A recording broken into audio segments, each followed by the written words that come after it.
Hey there, thanks for watching. The inspiration for this video came because these are questions that I ask myself fairly frequently. How far do you go to get out of debt? And at what point do you start taking moments to enjoy yourself? And how do you mark specific milestones with things that you enjoy and things that you love? So, jumping in, just to kind of give you a quick, again, update on who I am. My name is Christiana. This is my channel, The Well-Behaved Wallet. I am on a mission to get out of debt. I started off with $20,000 in student loan debt, and at the moment, I'm down to about 14 and change. I've been working on this for a while. My cost of living is fairly high, living in northeastern New York, New Jersey metro area. So that's where I am, and I am making this video because I'm someone that enjoys really nice things. I know that we each have our things. Some people really like cars, some people like crafting, some people like really good food. I'm someone that enjoys a lot of things, but I especially appreciate more than engage in sort of fashion and really good craftsmanship. I like looking at and appreciating designer things. I know that's fairly common. A lot of girls like nice things. So I am one of them. Again, because of my budget that I'm on and the spending sort of category that I'm in, I don't really often get to appreciate them in person. So I'm more someone that like watches from afar. That said, I am also someone that looks for a bargain, and I like to know my stuff so that I can be able to appreciate a bargain when I find one, and to sort of engage in that bargain when I find one. So to kind of let you know, these are things that I came into. I'm going to talk about two items that I own currently that I purchased to mark specific memorable moments, and that there's stories behind them, and that I really enjoy having these things and using them and enjoying them. Even though as I'm on this journey to get out of debt, I enjoy these nice things that I got at a super steal. So the first item is this. This is a Balenciaga City bag. And this, for the longest time, was my dream bag. It's from 2006, and I can remember, as maybe a lot of girls in this age do, and I think it's now like the Kardashians carry this, and they have the giant hardware version and all that. When I was growing up, it was the Olsen twins and Nicole Richie, and the three of them had this bag, the Black City, and I love that bag. I wanted that bag so bad. What actually happened back in that era, like 2006 to 2008, was for Christmas, around Christmas time, my mom and I were walking in the mall, and I just happened to stop at like one of those knockoff purse kiosks, and I like picked up this bag, and I was like, oh look, it's the Olsen twin bag, and I put it back down, and I like walked on my way, and she was there. Christmas Day, we exchanged gifts, and it wasn't like anything big. I forget what I got her, but I opened my package, and it was that knockoff bag filled with like writing magazines and like literary magazines, because I really wanted to do something in I wanted to be a writer. I was working in publishing, and I was trying to write as well. And I just thought it was so sweet. At first I was like, I don't know if I would really use it, but like, thank you. Like, she noticed that, and that she put like writing magazines in it. So I was like, oh, that's really sweet. I didn't think I'd have any use for that bag. Let me tell you, I used the crap out of that bag, that knockoff Balenciaga. I was like, oh my goodness, I used it so much. I traveled with it. I'd like sling it over my shoulder crossbody, and I'd be like, yeah, like I felt like an Olsen twin. But I was really surprised at how much I used that bag. So that sort of started my love of like designer things.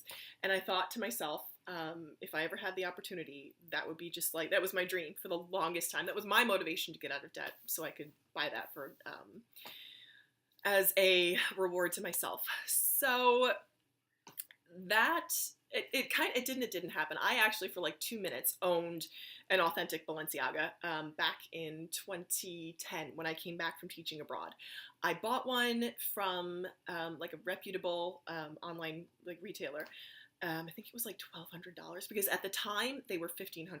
Like $1,500. That's like how much my first car cost. My current car, it costs only a little bit more. So it's like a car. And I remember opening it up, looking at it, and being like, I can't keep this bag. So I ended up selling it for and not taking a loss at all, because at the time they held their resale value really well.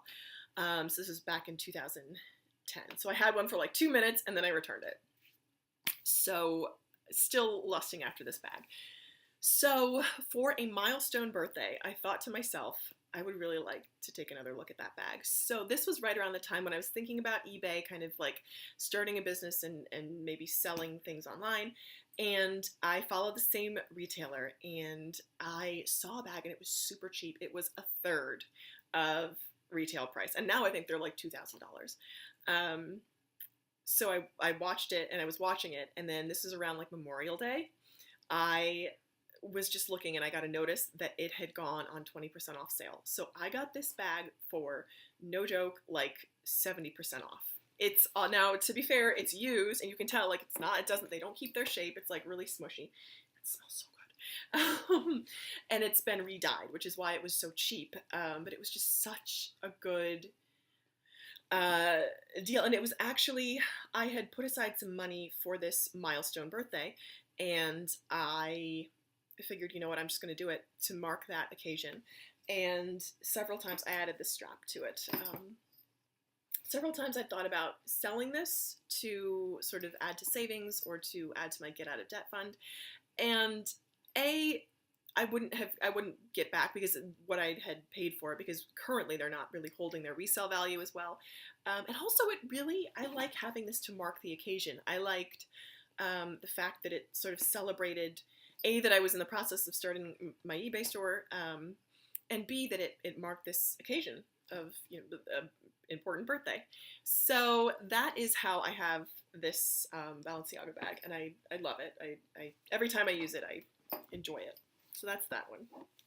The second item is from Louis Vuitton, and I still can't believe that I own this because I don't use it a lot at all, because I don't want it to get worn or to get damaged, which to my view, if you're in a position where you can afford a luxury good, like that's part of the fun is using it.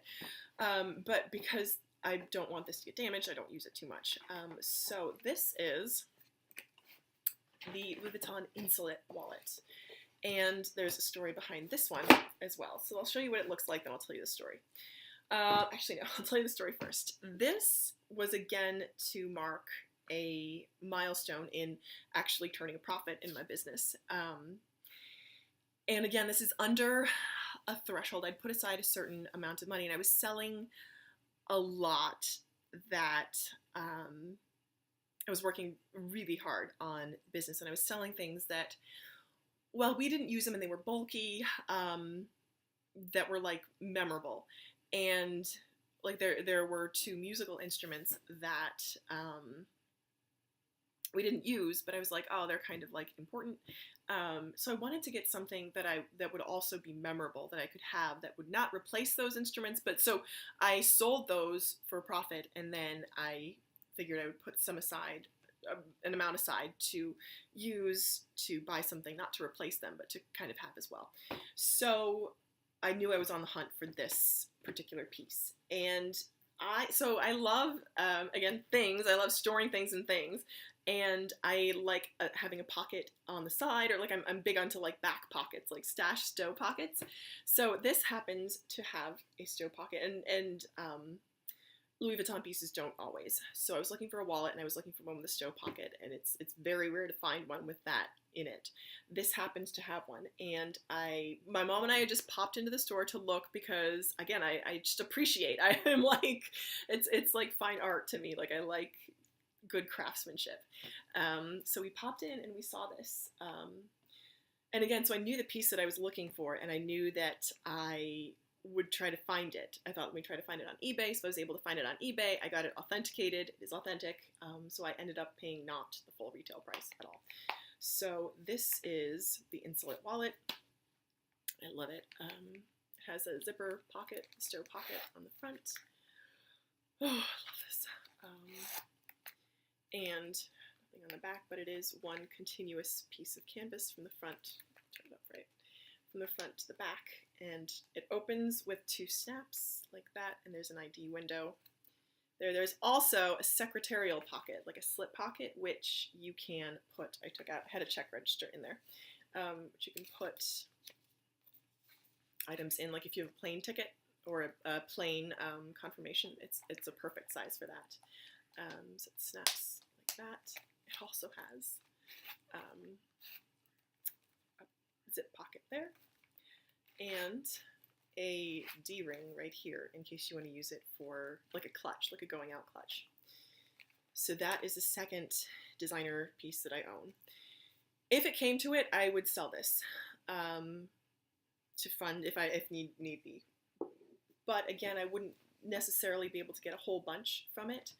And it was to mark sort of a memorable time in my life, and I like having that as a memento. And once I'm fully out of debt, I feel like I would use it a little bit more. I don't know. But right now it's just something that I have, that I know that I have, and every now and then I'll like take it out, and I love it because it reminds me of that time that I spent when I was hanging out with my mom, and just it gives me good feelings. So those are my two luxury items and why I have them, why I would be prepared to sell them if necessary. But again, both of them, I knew what I was looking for, and I knew kind of how to appreciate a really good bargain. So that's where it is. It's a little bit more about me and my journey and things that I appreciate. Thank you so much for watching, and I hope that you'll keep watching.